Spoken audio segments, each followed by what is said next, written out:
So pissed off in this world, man. The only thing that gets me mad nowadays is that so many people die with untapped potential because they think that someone else is fucking better than them. And they were born, you know, not with the greatest tools.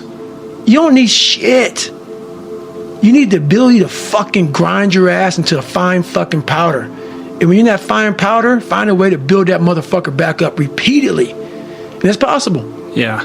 That's through this journey that you're on, and you're winning these victories along the way. This idea kind of comes upon you, which is this drive to be uncommon amongst the uncommon. Right, you Yes. mentioned a few moments earlier that you started distancing yourself even from the SEALs themselves. Like, okay, I've done this, I've distinguished myself amongst these guys. Like, now, what's the next challenge? How can I push myself harder? Like, who, you know, what are the other circumstances I can put myself in to be the hardest motherfucker on planet Earth? Which was kind of the driving impulse underneath all of this, right? Right. So elaborate on that a little bit. So for me, that's why I wanted to become a Navy SEAL. I wanted people to push me outside of my comfort zone every day. You know, and I thought this was going to be the absolute best platform to do that. These guys, the stories I heard after BUDS, it just gets harder. And I didn't see it that way. Because BUDS is just to become the SEAL. That's right. I'm like, my God, I can't even imagine what the fuck's going to happen. But what happens to a lot of people, not everybody, can't speak for everybody, I don't know everybody. BUDS breaks people down to the point where you don't want to be broken down again like that.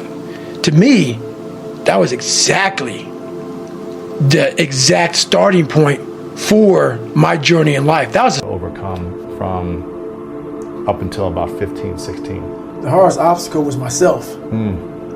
I started realizing more and more and more that all these people were gone.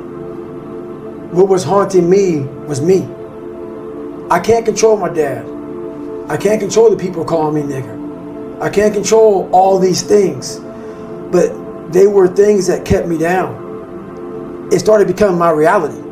My reality was what they made it out to be. And I became the most important conversation you'll ever have with your life, you know, in your life is when you have yourself. And my conversation was absolutely horrifying. What were you saying to yourself?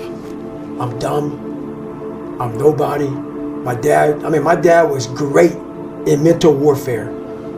A drunk, insecure man will make everybody around him feel like hell.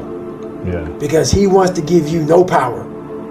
And that's why he was so mean to my mom and myself and my brother, because he didn't want anybody to get above him. He wanted to keep you down low. So when you're growing up with all of this stuff, all this hate, and it wasn't the beatings.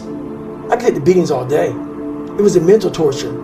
So when, at a young age, your parents put a dialogue in you of confidence or you're nobody. So that voice in my head was, I'm a loser.